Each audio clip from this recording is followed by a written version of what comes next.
I need all the wins. Yeah. Ain't no L's, I gotta get it, no call it quits. Yeah. Gotta keep on moving no matter how hard it gets. Yeah. Better move out the way, cause I'm coming with harder hits. My head is as hard as a brick, but I'm harder than all of this. You better move, you might get knocked out. Knocked out. You better move, you might get knocked out. Knocked out.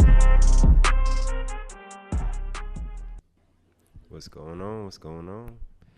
We back for week one. It's it's me, PMC, with Lee and Sebastian. How y'all doing? What up? Ready for football? Yeah, man. I'm ready to tap in, hyped. You know what I mean? I had Lions on my ticket. So. Did you really?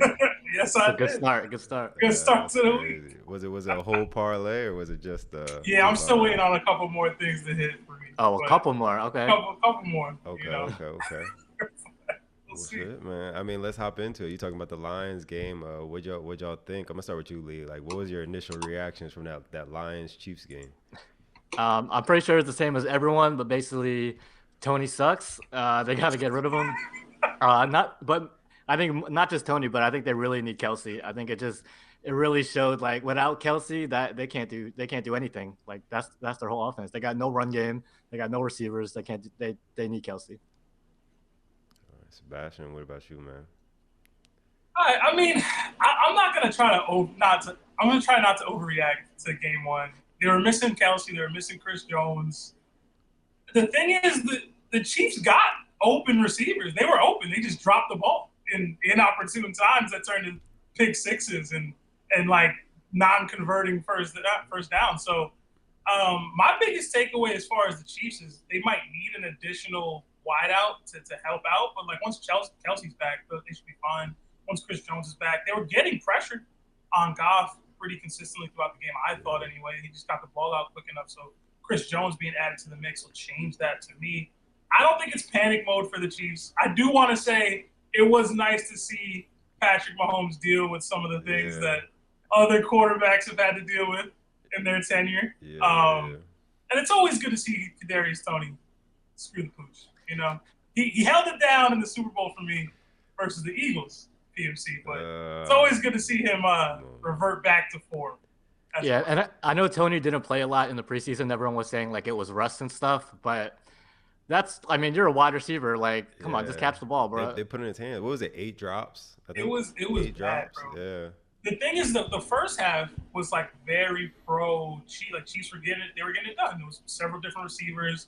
They got the rookie in the end zone. They got the other tight end in the end zone. Like it was great. Yeah. Second half, they all just could not catch anything. Tony in particular, those were bad. Those were really bad. Pick sixes, third downs. It was just terrible. So. And like you said, you don't want to overreact because like they didn't have Kelsey, they didn't have Jones, and it was still a very close game. So like even if one of them plays, I think that they would have took that game. So it's really not about the Lions. I think that game was more about the Chiefs and just got to relax and let them get healthy, and they'll be all right, though. I do want to give. I think the Lions are up and coming, though. Like, I think like, because I mean, I like how they're like building that team. Like Jahmyr Gibbs, like you said, like he's gonna be a star. You know what I mean? Like once they get him involved, he's gonna be good. If Jameis Wilson can get it right, like they're gonna have like some weapons out there. So it's gonna be interesting to see when they put it all together. Yeah, I was going to say, the Lions, I didn't like the play calling from them in the first half. I thought it was really gutsy to go for it. That fake punt. That fake punt. The fake punt. Wow. That's Dan Campbell, baby. That's Dan Campbell. Yeah. I still don't agree. It worked, and they scored, and it ended up being one of the deciding factors, but that's still – you can't be doing that. That's a wild. Yeah. But overall, I think the Lions look good. Like PMC said, he couldn't get his name right one time in 3 tries, but Jameson Williams. Yeah, but he's out for like he's not coming back to like week 7, I think. So like by the time he comes back, they might be like they might be 2-4. Yeah, maybe, but they got this dub. Right, so this was probably this was an L to everybody, right? It was a big win for the Lions, but just watching the game, like I agree, the Lions got potential, they have a future, but it was a shaky win for them. Like they barely won that game, and they didn't look good. Like without Chris Jones, they got held to like 21 points. So Chris Jones is playing that game. Who knows how worse that running game even looked, but yeah, it's tough. I don't know. And if Kelsey's there, they're going to be on the field less too. So Yeah. overall, though, I did like Gibbs. I like what I saw from Gibbs. I think they got to get him out in the on some screens more. I think his speed is electric. I like Montgomery as a goal line back for them, mostly because he's in my fantasy team. So I'd love to see those goal line touches for him. But overall, I wasn't impressed with the Lions. But going into Arrowhead, to start the season, it's ring ceremony time. Andy Reid has all these weeks of prep.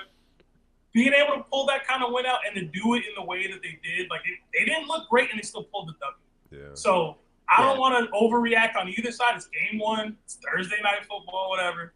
But I'd be pretty hyped if I was a Lions fan. I know. Yeah. On the flip side of it too, you got to think like with Kelsey. I mean, I don't know how big the injury is, but it's just like you always every year it's just like, yo, when is he gonna slow down? Like, is this the start? Is this the start of the end for Kelsey?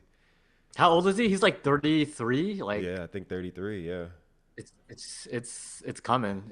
That's the thing with like football. It always comes out of nowhere. Yeah. The age thing. It's like you can never predict it. So, but I love Kelsey, but at some point, one of them two brothers got to slow down, right? It's too much, man. At the same time, though, it's like that's what people used to say about LeBron. And then LeBron is just like another level. So who knows if Kelsey is an exception to the rule? But LeBron, a whole other beast. But speaking of the Chiefs, I think they need to go get Mike Evans. Like they need to make a trade. They need to go get Mike Evans. They need to get Mike Evans. That'd be the one, right? Because that's the one thing. Once Kelsey's back and Chris Jones is back, it's the one thing they'll have is that dynamic number one receiver, and they're in a position to do it. I thought they should have went and got Hopkins.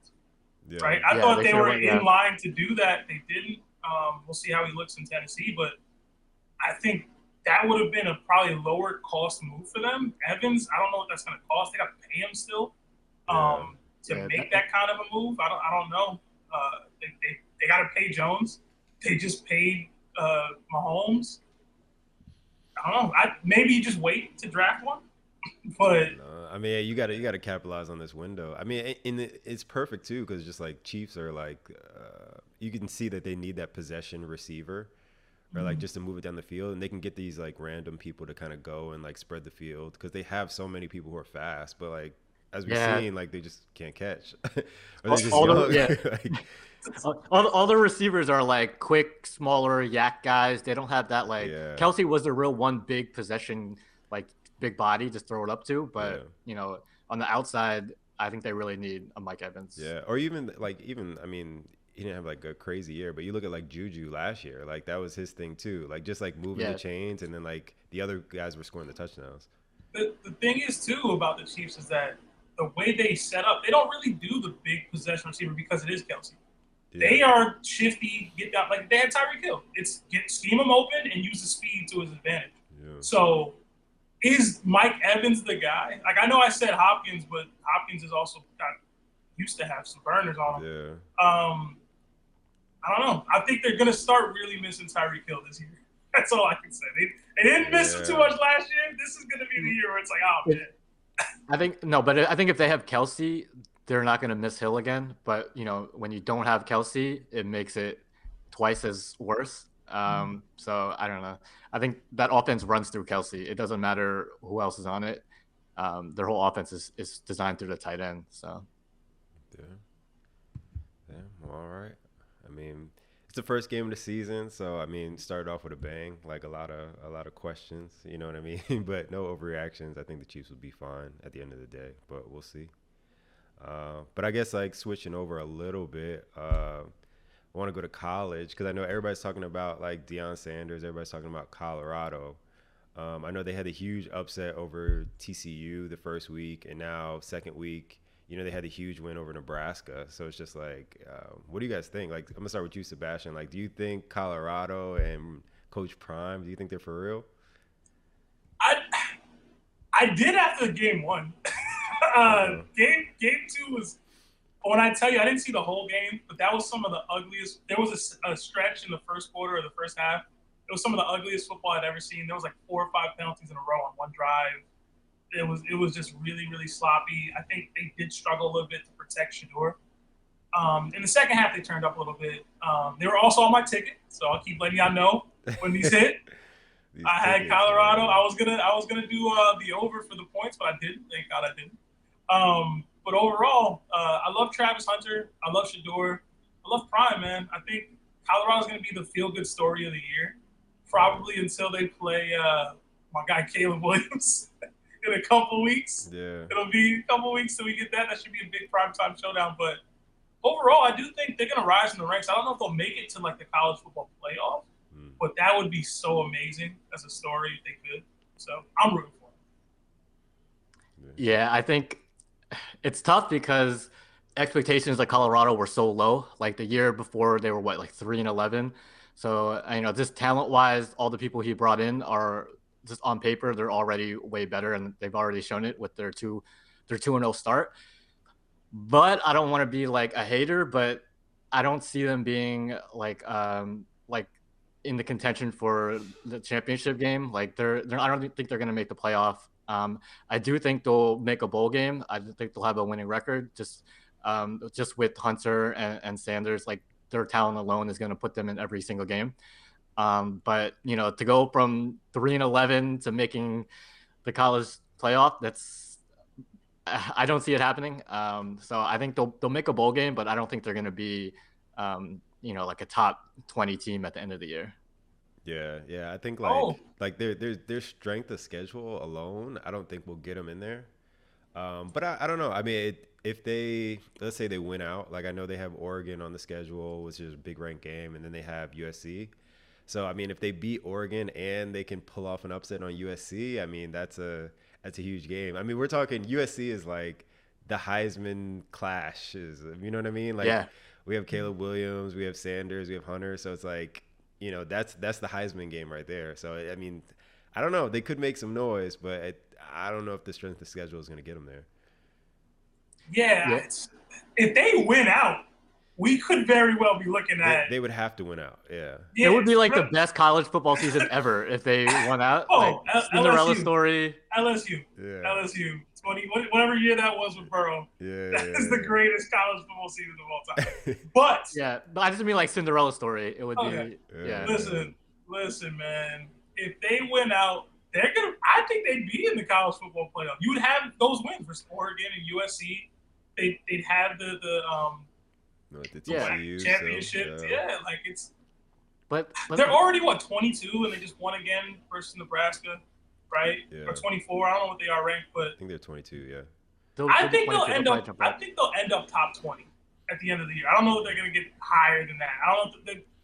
I'd say 15 is their because like top 20 is 2 losses. If you have 2 losses, you need to be top 20. So do you really think Colorado's only going to have 2 losses the whole year?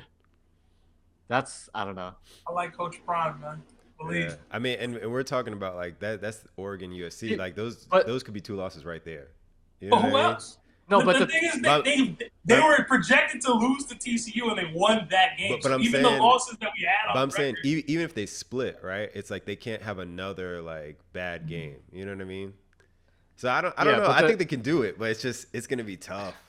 It's gonna be tough because we haven't seen Deion Sanders actually be a real coach yet, because at Jackson State his talent was so much better than everyone else in his division and the teams that he was playing.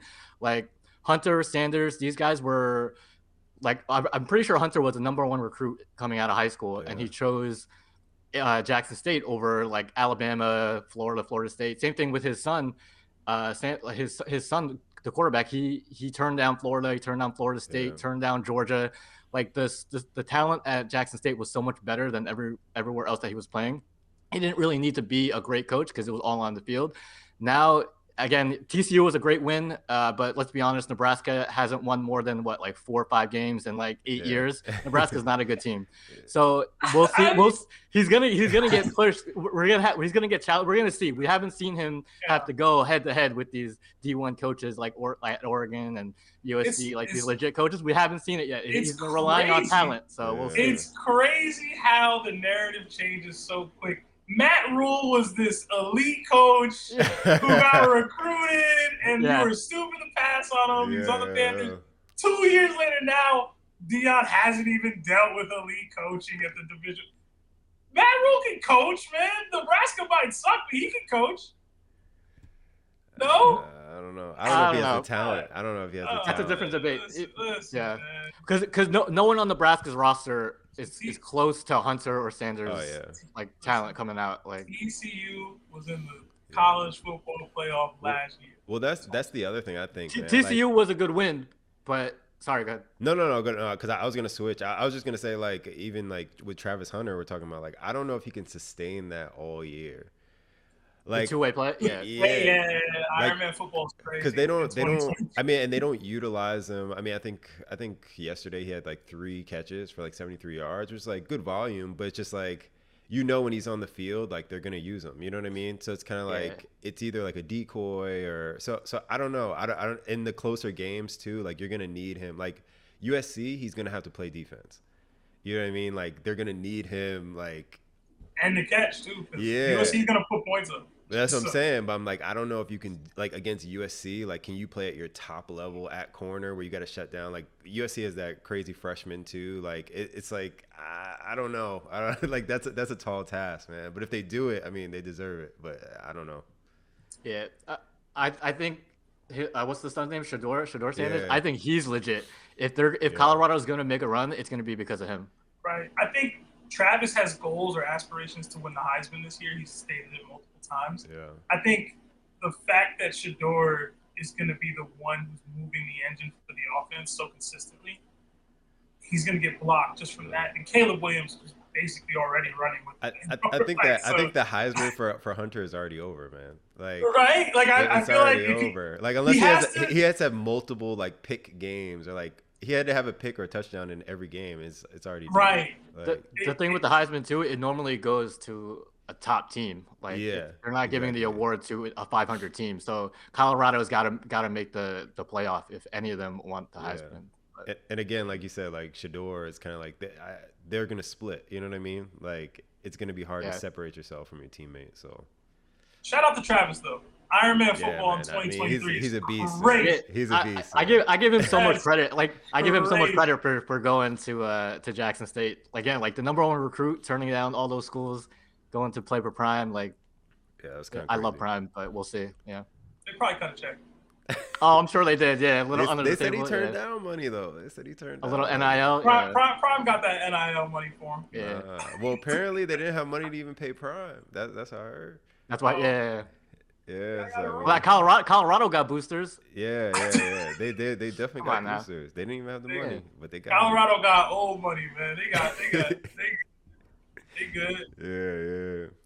But yeah, man, that's gonna be interesting to see. Like I'm like you said, the Cinderella story of like college football. I hope they keep winning as long as they can. And like you said, that USC game is gonna be crazy. So, but moving on, like talking about storylines, like let's go back to the NFL. Like, you know, everybody talks about the script, like how the NFL is scripted and like, you know, everything is like staged. So I just want to know from y'all, like, what do you think is like, what's the storyline you're tracking right now, like that you think is going to be interesting to see as the season goes on?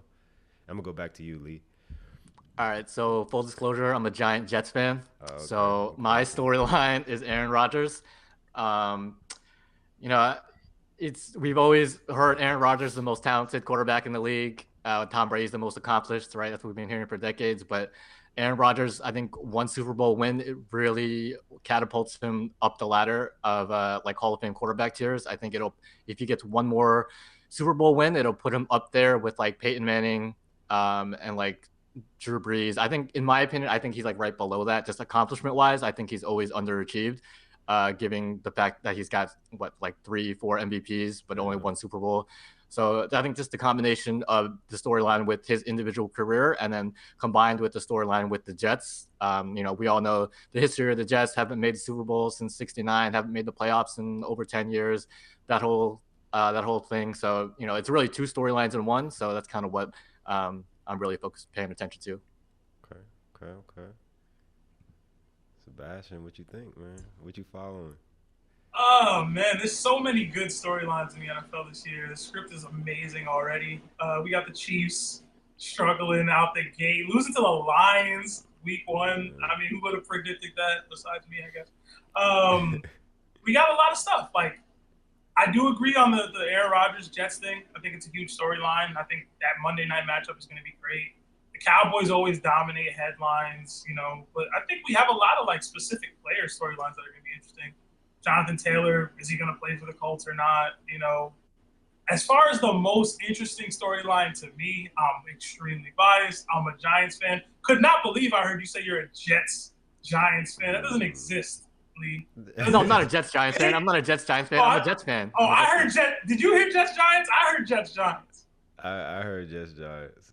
Right, thank you. I heard Listen, I knew it was Jets, but I heard Jets-Giants. I don't know what I said that made it sound like that, but no. I was about to say, man, pick a side. For me,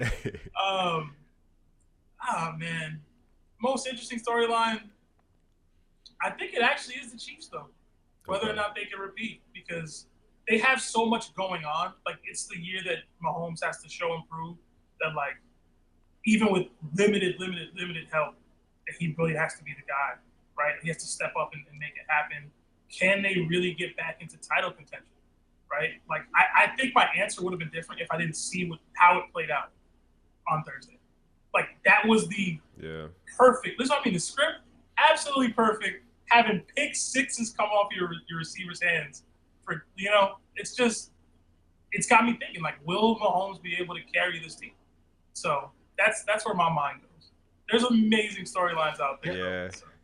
So, can I give a shout out to the Russell Wilson Sean Payton drama? Yeah. I'll be watching that one all year. Yeah. I don't think Russell Wilson's gonna have a comeback year at all. I think he's gonna struggle again. I don't think so. And I can't wait for the two of them to just throw shots at each other in the media. I feel like I don't know how to say this. I feel like that's so forced to me. Like, I just don't actually care about the Broncos or, like, Sean Payton and Russell Wilson until, like, something happens, right? Something actually happens. So it's just, like, talking about kissing babies. They're talking about whether he's too professional. It's like, either win games or shut up. Like, I don't care. Like, I just don't care about the Broncos at all. I don't think they're going to win the division. They're not even on my radar. Couldn't even watch Denver football last year because of the licensing issues that they had going on. Yeah, it's just not even a thing for me. Like, until I see them do something, I just don't care about the Broncos. Yeah, I don't. Man, it's crazy because I thought the Broncos were kind of like on the cusp for a little bit, and they just needed that last piece. But it seems like they just completely have fallen off. So I don't know, but I think the ones that I'm tracking is like I'm tracking all the running backs, man. Like the Jonathan Taylor thing is like interesting to me. Like, I don't know. I'm hoping he plays this year, but it's kind of like their GM was saying, like it's bad for everybody all around. Like, it's bad for Jonathan Taylor, it's bad for the Colts, like it's bad for the league. So it's just like I'm interested to see like where running backs fall like at the end of this year. Like, I wouldn't be surprised if we really don't have like not like a lead back, but we don't have a whole bunch of people with like crazy yards like rushing, because it seems like everybody's going to like that 2-back approach, and like someone always gets hurt. So it's just like following that. I think between that storyline and, to me, Kirk Cousins, I'm on the Kirk Cousins train, man. After watching the quarterback, I believe in Kirk Cousins, man. I think he's gonna have he always has great years, but I think this is gonna be a year where like he may push for it. I hope he doesn't, because I want the Eagles to win, obviously. But Kirk Cousins, man, I think this is gonna be a good year for him. Lee, did you just hear this man say, "I believe in Kirk Cousins"? Did you hear that? I believe. You heard that, right? Yeah, I heard it. I do agree that Kirk Cousins is super underrated. Yeah. As far as like, is this in the league as a whole? And I'd have to look this up, but I'm pretty sure he has to get paid soon. I don't know. Again? Yeah. I think this might be his last year. He might have an option. I gotta look it up, but but I love players in contract years, especially in fantasy. Like, I always look for that, like people in contract years. Last year, Barkley was in a contract year, but Kirk Cousins is in a contract year, and they're gonna be throwing the ball. No Dalvin Cook. They're gonna be chucking it. So, Listen, I told y'all, episode 1. I think it was episode 1. Don't ever Dirk, man. Don't Dirk. Don't Dak or Kirk. I'm telling you, I think can't believe in those guys, bro. I think they make a move. Like, I think they start the season off strong, like, and not super strong, because last year we forget that they went like, what were they like? They were like 10-1 or something crazy, like, to start the year last year. So it's like, I don't know if they'll start that well, but I think if they start the season, they're like 5-2, 6-3. like I think they'll make a move. Like they'll try to make a move and like go all in because like I mean this is full year with Hawkinson. You got Jefferson. You added Addison. Like they're gonna go for it, man. they have to. You know, it's kind of like one of those years where they have to do this or they have to rebuild. The NFC is wide open too. Like they have to go for it. I feel like I agree with everything you guys are saying. I saw this man on 4th and 5 throw a 3-yard dig, bro. With the season on the line, I can't believe in him, bro. I can't.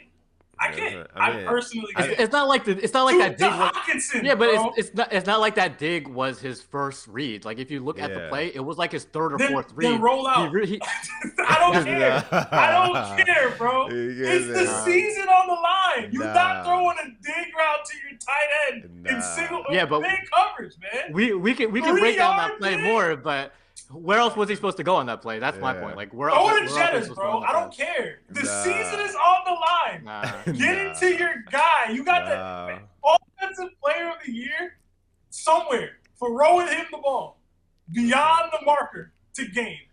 The season is on the line. Hawkins is gonna break this one. Listen, you're talking about Hawkinson. I think Hawkinson is gonna be a tight end. Hawkinson's top 5 tight end. I think he's T1 this year.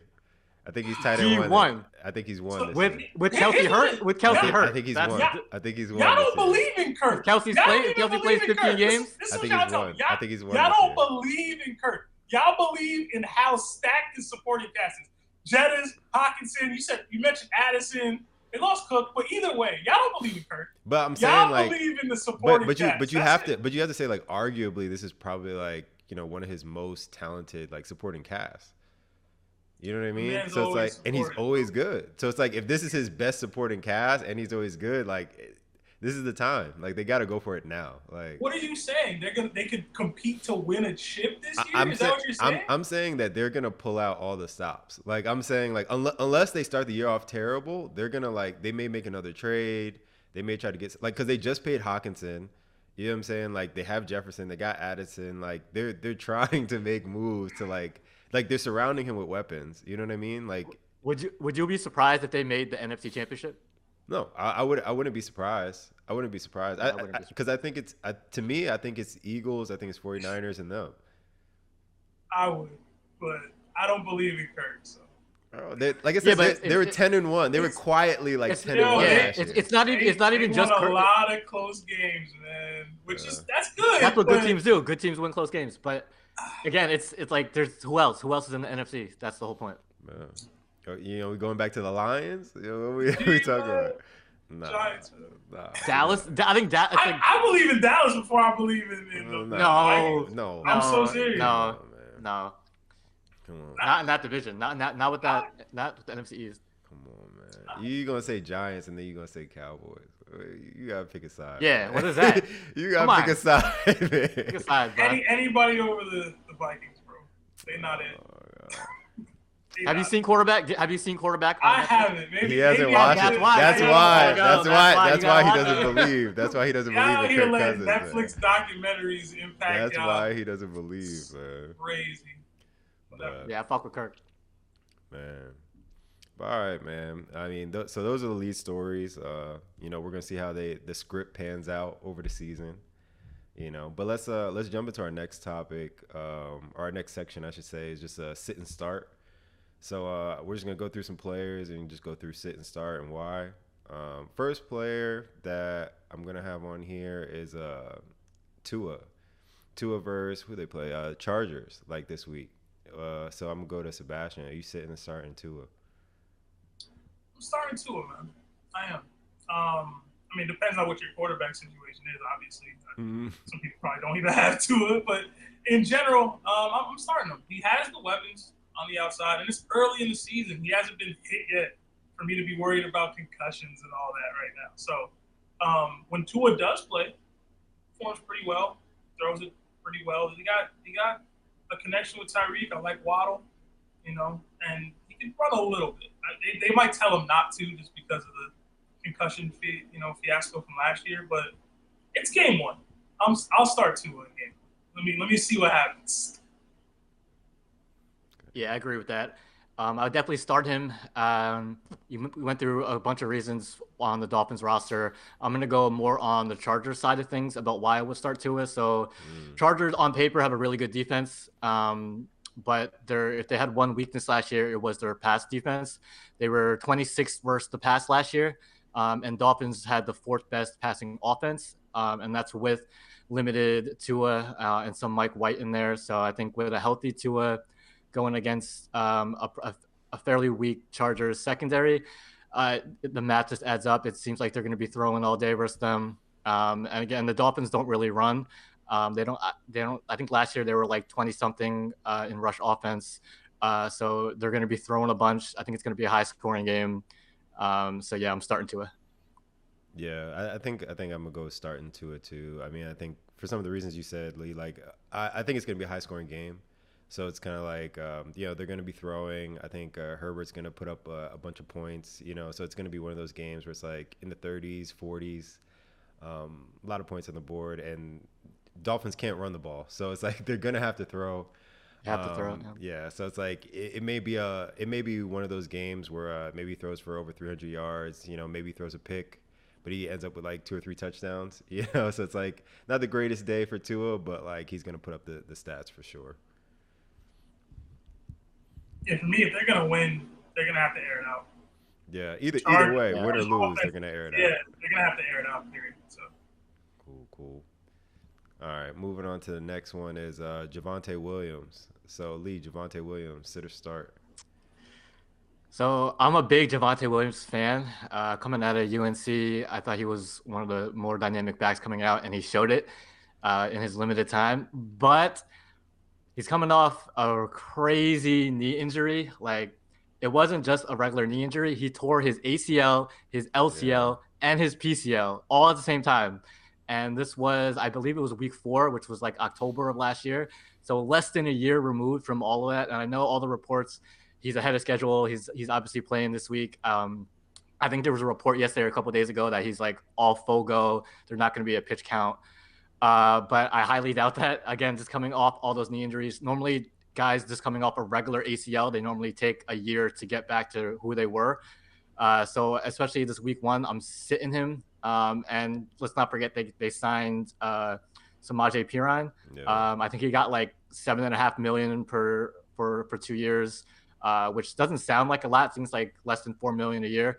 But in the running back world, that is a lot. I think that's like I think it's like 21st highest paid running back. So they didn't give Perine starting money to not give any carries. So if anything, I think it's going to be a split between him and Javonte.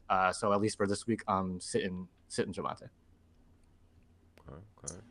I feel that. I'm starting him, honestly, because honestly, if he got cleared, that means he's ready to go. So. He had a great start to last year. I thought he was really good.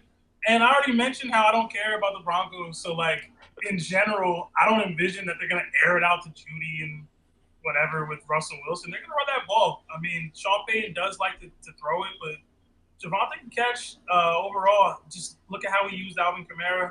He used Alvin Kamara a lot. So, to me, they're going to run that ball. They're going to utilize the backs that they have. Yeah, they have Perine. But I just feel like Javonte is ready to go. That's all the reports have told me that he's ready to go. And people have been recovering from these. I mean, it was a crazy injury last year. I'm not going to lie.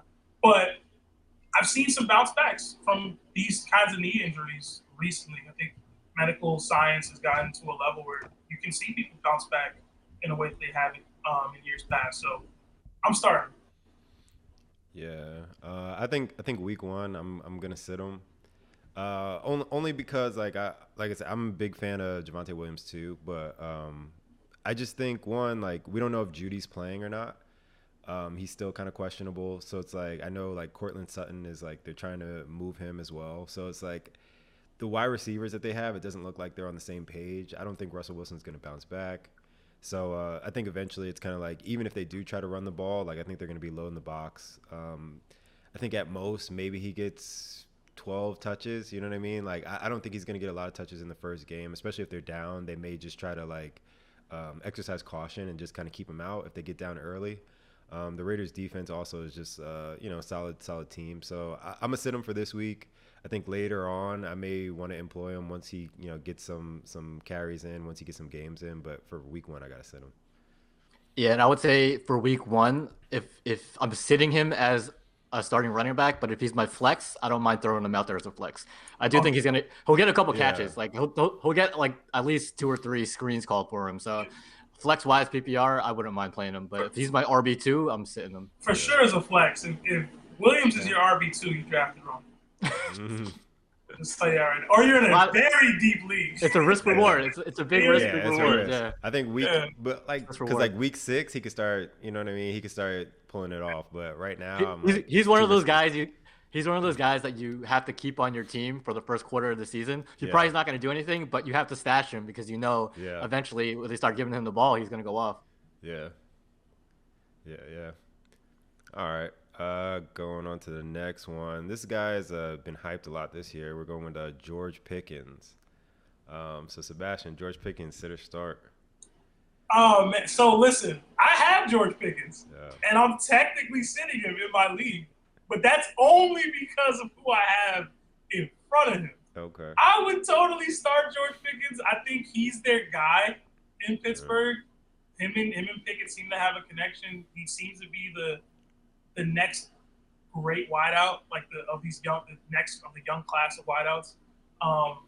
So I know I'm kind of lying because I'm sitting him in my league. Yeah. But I'd start Pickens. I know he's going against the 49ers. It's going to be tough. They have an amazing defense. But he's the one guy that they really have on that offense that can break a game open, that could really get down the field. And he's had some really great goal line, catches, like athleticism and things. So I just like Pickens, man. I really do. And if I didn't have the guys that I had in front of him, he'd probably be starting on my fantasy team too. So I'm starting Pickens. Okay. I'm sitting him. You mentioned San Fran defense. I'm not going to go into that. We all know San Fran's defense is one of the best in the league. I think last year they were number 2 total defense. I don't think it's going to be a high scoring game. It's going to be a pretty beat 'em up, brutal game between the Steelers 49ers is exactly what you expect. But the reason I'm also sitting him is Deontay Johnson. As much hype as Pickens is getting, I think people are forgetting about Johnson. I think a lot of rankings, he's still ranked a little bit higher than Pickens. So I don't know why the general public is is all in on Pickens. And do we really think Pickett is going to be good enough to have 2 good fantasy wide receivers? Not to mention Pat Freiermuth, their tight end. Yeah. All 3 of them are not going to be good. I'm sorry, Pickett, but he's not going to have 3 good fantasy players. Pickens is more of the big play guy. Johnson's the more possession PPR guy. I think Johnson last year, he had 11 yards per catch. Pickens had over 15 yards per catch. So Pickens is clearly their big play guy. But bringing it back to San Fran defense, San Fran's not going to be giving up big plays, especially San Fran's so good against the run. I think you're going to see the Steelers try to use a quick passing game to try to offset that rush defense with Bosa. So I expect Johnson to get more catches, more looks underneath, especially in PPR. So if I had to pick between Johnson and Pickens, I'm picking Johnson, and I'm sitting Pickens. Yeah, this one's definitely a tongue twister too, because who you picking? I'm picking Pickens because of Pickett. Yeah. And so it's a lot, but it's just I'm similar. I think I'm gonna sit him. I think if it was any other team, I think I would start him, just because I liked how Pickett looked in the preseason. He was, he had the best passer rating. They're calling the MVP of the preseason. So I think he will be ready to go. I just don't know if he's going to be ready against San Fran. It's a totally different beast. So, I think it will be a good game. I think, it'll be a good test for him. But I don't think Pickens is going to be ready for takeoff this week. I think he'll definitely have some big weeks. But kind of like you were saying, Lee, I don't know. I think Pickett is going to spread the ball around. So I don't think he's going to get that wide receiver 1 volume, and I think if you going into each week, I think teams are going to be more focused on Pickens rather than they are Deontay Johnson. So it's kind of even by default, Deontay Johnson may get some more of those looks, but I think it's going to be pretty spread. It's going to be kind of frustrating for people all year all year long, but he will have some big weeks. I just don't think it's week 1. Yeah, exactly that. I think Pickens, no doubt, the talent is crazy there. He's gonna have his crazy weeks. He's gonna have weeks where he gets like 30 points, but it's not gonna be against San Fran. Yeah. Cool. All right, so this one is actually going to be a double. This is Mike Evans and Chris Godwin. So Mike Evans, Chris Godwin. Lee, start with you. Sitting or starting? I'm starting both of them. Just looking at the spreads for all the NFL games, this one had the 4th highest over/under at 46 points. So I expect a lot of points to be scored in this game between both offenses. No offense to Rachaad White and the Bucs run game, but that's a passing offense. Godwin, Evans, Baker's going to be chucking it all day. So yeah, I'm picking both Evans and Godwin. I'm sitting both, man. Baker sucks. It's really that simple. But I like it. I do like that they're probably going to air it out. You're right. It isn't a passing offense. That just means Baker has more opportunities to do that. Like, I've seen Baker be terrible too often. I just have no faith in Baker's ability to get the ball down the field, get it to open receivers, or be accurate enough. I know he used to be accurate. Something happened to that guy. He can't throw anymore.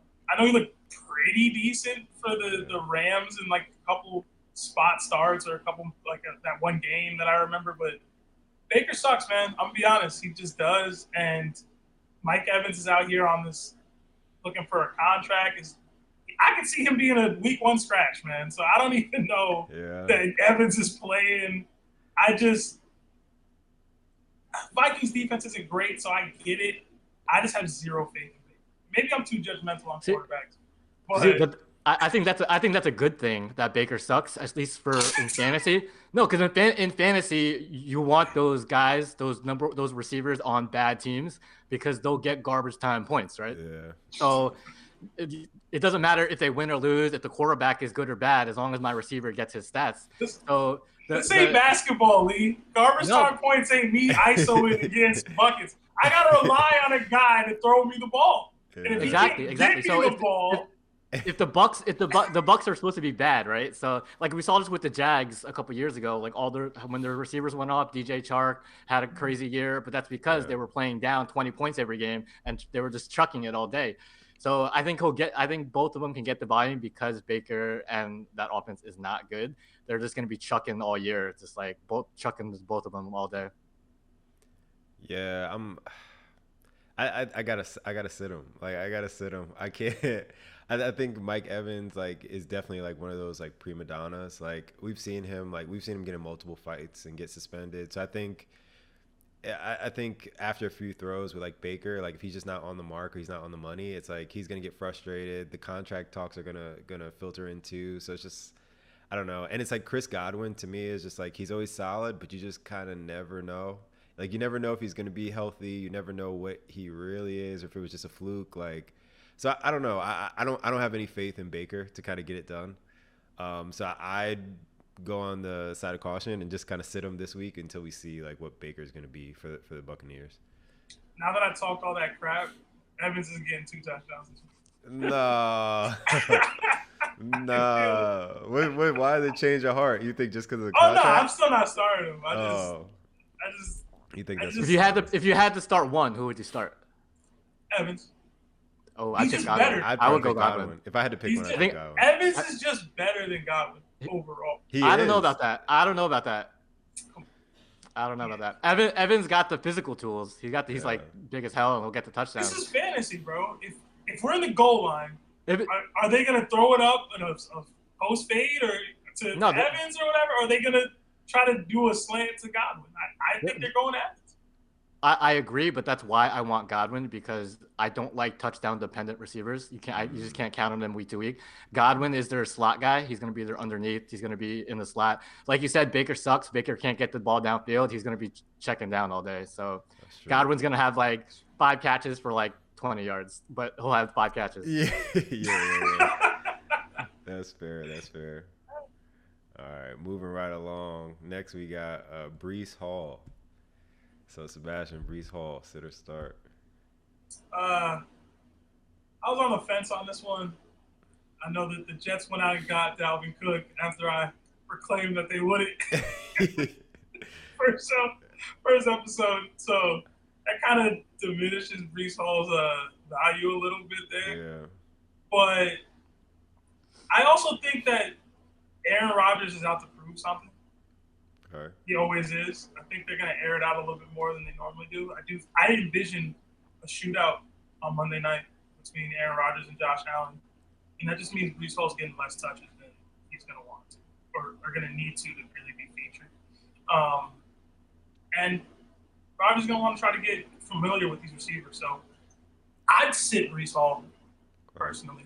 But I like Breece Hall. Shouldn't have got Dalvin Cook at all.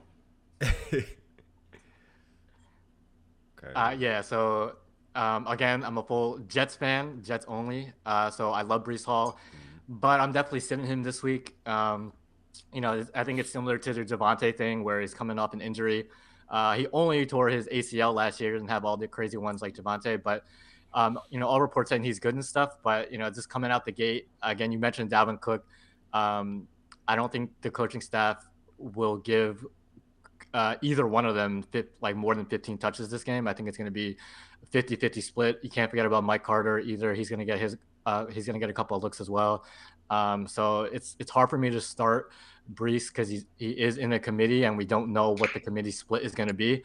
And then also Buffalo's defense is legit. I think they were the fourth best run defense last year. I know Von Miller's not playing, but still, I think as a whole, that defense is still solid. And like you said, I think the Jets are going to be passing more than they're going to be running this game. So I'm sitting Breece Hall. And he's one of those players where you don't expect much in the first quarter of the season, but he's one of those guys you're stashing and you're hoping when the second half comes, he's good to go and he takes off. So this week 1, I'm sitting him. Yeah, I think I'm gonna start Breece Hall for this first week. I don't know why. I just have a feeling that I have a feeling that he's healthier than a lot of the reports are saying. I don't think they'll run him a lot, but I think he'll just have that breakaway play sometime in the game, and he'll rack up some yards. So maybe he gets 8 to 10 carries, but one of them's gonna break for 40 yards. So he'll end the game with maybe 80 yards. Maybe he gets 2 catches. So he gets his feet wet, but he still has a good day.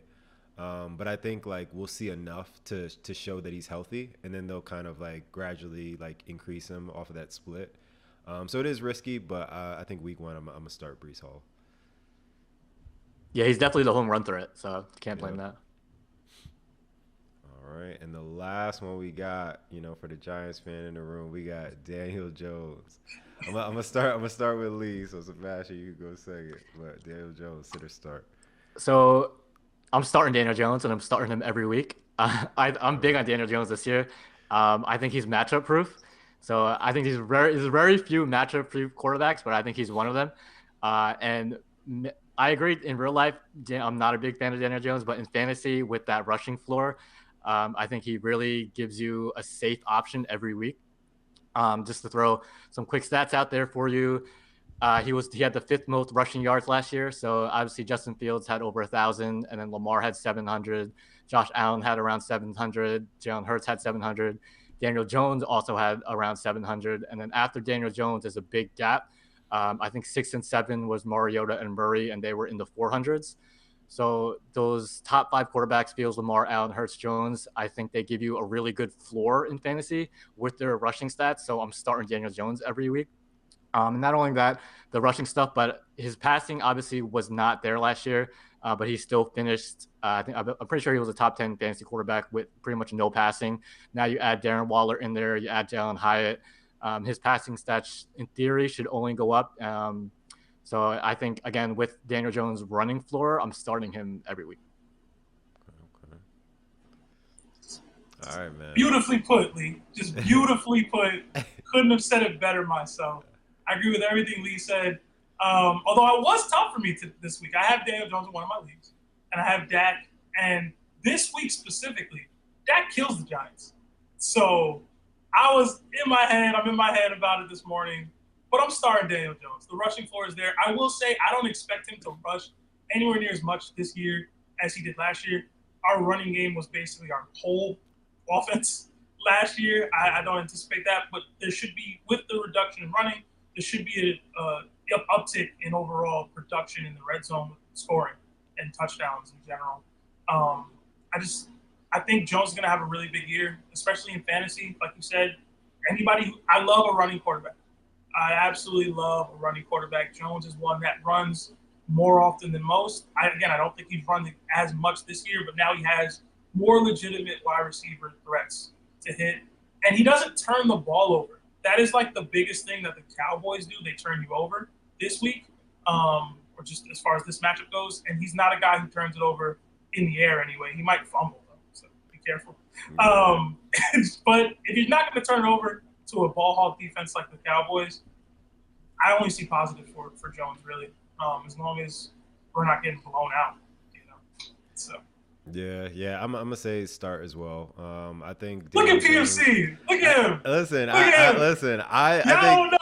think he's hated, bro. I don't hate Daniel Jones. I just don't think I don't think Daniel Jones is as good as Giants fans think he is.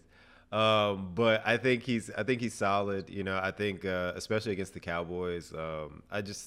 I don't know. I think it's going to be a high-scoring game, or it could be a high-scoring game. I think ultimately, like, the Giants win it, just because their defense will be a little bit stronger, a little bit more.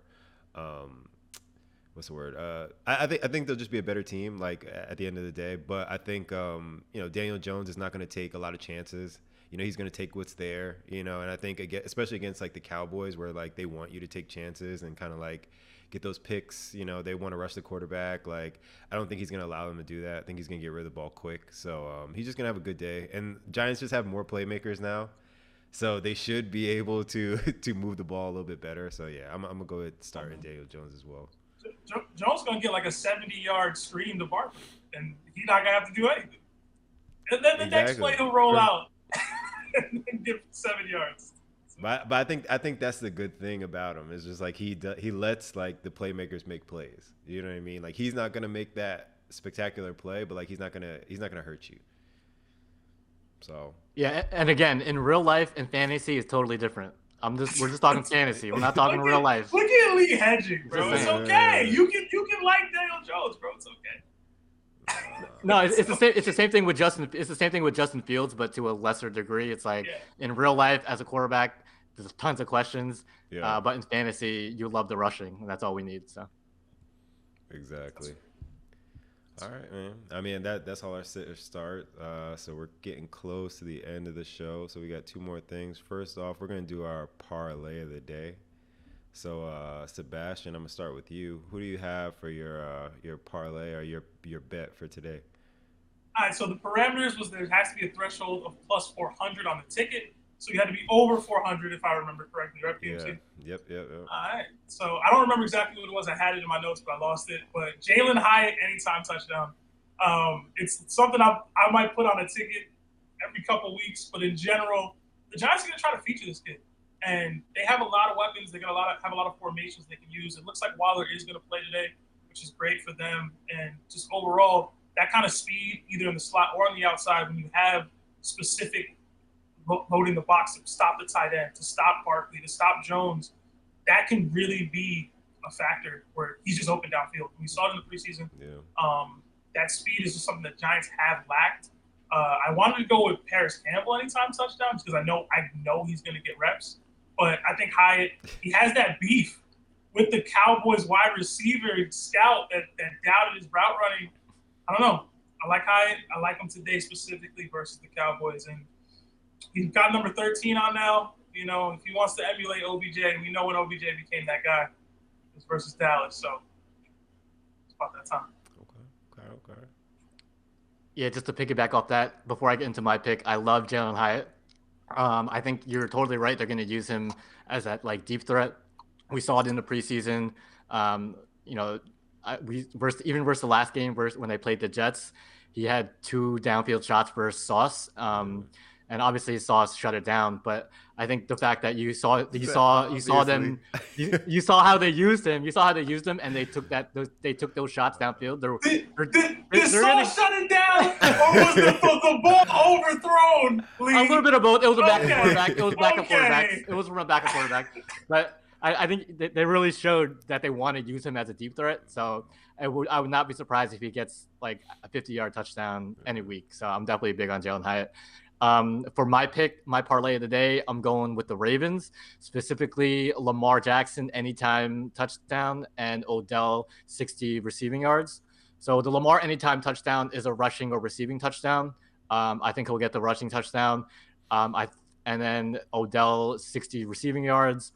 Debut game, kind of similar to Hyatt. I feel like they're going to take at least 1 or 2 shots downfield with Odell. Like who wouldn't? It's your first game with Odell. You're going to give him the ball, right? So I think 60 yards for Odell is not out of the question. And then combined with the Lamar rushing touchdown, I think that's always a good bet. I think last time I checked this morning between the two of them, it was like plus 530. So I really like that combo there. Lee, I agree with what you said about the Ravens and Odell. It won't be a down the field. It'll be a slant. He'll just break it. I promise you. That is how Odell gets his big burners, or something in the red zone goal line. But it'll be a slant, or we might see some trickery with them having Odell throw it to Lamar. Okay, that's a good one. They might have that in the tuck. Odell can throw. Week 1? I don't know. Week 1 would be crazy. Yeah.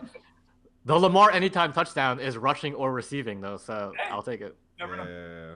Okay. So mine is simple, right? Mine is going to be I'm going Marvin Mims, and it's going to be the last touchdown for the Broncos. So the last touchdown. Okay. So like I said, like I don't think Jerry Jeudy. I don't know if he's going to play this week. Either way, like if he does play, I don't think the Broncos are winning that game. So I think they're going to want to get some chemistry. So I can see Russell Wilson throwing later in the game, maybe in garbage time. You know, they're trying to get some of these guys reps. And Marvin Mims is going to be the one who steps up, either when Courtland Sutton gets traded or if Jerry Jeudy doesn't play. Like, he's going to be the guy stepping up. And I think he's going to get a lot of those reps, a lot of targets. I think he's going to lead the Broncos in targets this week 1. And I think, I think he'll get that garbage time touchdown, like late in the third quarter, sometime in the fourth quarter, like he's going to get that touchdown, maybe Russell Wilson's only touchdown of the day. And then, I think he'll score. And I think it's going to be just one of those little, under the radar stats. You don't really know who he is, but he's going to get it done. What are the odds on that? Do you know? Last touchdown? That's got to be crazy. Last touchdown's got to be like, I think it's plus 1,200. Oh, yeah, it's got to be high. Plus 1,200. It's funny. I talk a lot of crap about the Broncos, but Deluge was my other anytime touchdown for Deluge. Just because Wilson likes to go to some tight ends, man. He likes some. Mostly in the red zone. Yeah. In the red zone. Yeah. So. Okay. All right. That's how you say his name, right? I don't know. I'm not gonna lie to you. I don't know how to say his name, but I know who you're talking about. Greg. Dulich. I think it's Dulich. It's Dulich. Dulich. Look again. They were blacked out for me. I couldn't watch Denver football last year. I don't even know what they got going over there. All right, so we got our last 2 minutes of the show. We're going to go with our quick hitter. So this is down to the wire. So just sleeper prediction for this week. Who do you think is going to go off this week? I'm going to start with you, Sebastian. Man, this is the one I didn't have a player for. I'll just stick with Hyatt just because I already picked him for the anytime touchdown. My bad. You're good. All right, man, you going on. All right, so speaking of names you can't pronounce, I might get this one wrong, but it's the rookie wide receiver on the Rams, Puka Nacua. Okay. I think I don't know if that's saying that right, but he's my sleeper pick. Obviously, with Kupp out of the picture, everyone's picking up Van Jefferson. That's the hot pickup. But I think I kind of bought into the Van Jefferson hype last year when Kupp got hurt, and Jefferson kind of burned me. He had his chances to produce and as a number one guy, and he didn't really come through with much. So I think the pecking order on the Rams depth chart is up for grabs. I think they still got Tutu Atwell and Brian the other guy's name I can't pronounce, Akwaranru or something like that. So no one that really scares you. So Puka, they drafted, I think it was out of the 5th round, but he's kind of like, I don't want to say a gadget player, but they used him a lot in like jet sweeps and like they let him run the ball a lot. In college, his last year in college, he had 5 receiving touchdowns, but he also had 5 rushing touchdowns. So I think combined with Sean McVay, McVay is going to find ways to get him the ball. He might, whether it be again with jet sweeps or motion, or they're going to get him the ball. I feel like, especially with Cup out, they're going to have to get creative. Again, Sean McVay, I still think is one of the best offensive coaches in the league. He's very creative. He'll find ways to get his weapons the ball, and he doesn't really have a lot of weapons with Cooper Kupp out of there. So I'm expecting him to produce for the Rams. Okay. And I'm gonna go back to my Arizona team. I'm going with Rondale Moore for the Arizona Cardinals. I think they have. They're obviously tanking. Joshua Dobbs, I think, is starting at quarterback this week. But I think they just don't really have weapons. I mean, they have Hollywood Brown, which I don't really believe in. But I think that's who they're going to be focused on in the passing game. Again, another team that's probably going to be down by a lot of points and just throwing a lot of passes. And Rondale Moore is one of those guys where when he's healthy and they get him the ball in space, he's one of the fastest players on the field.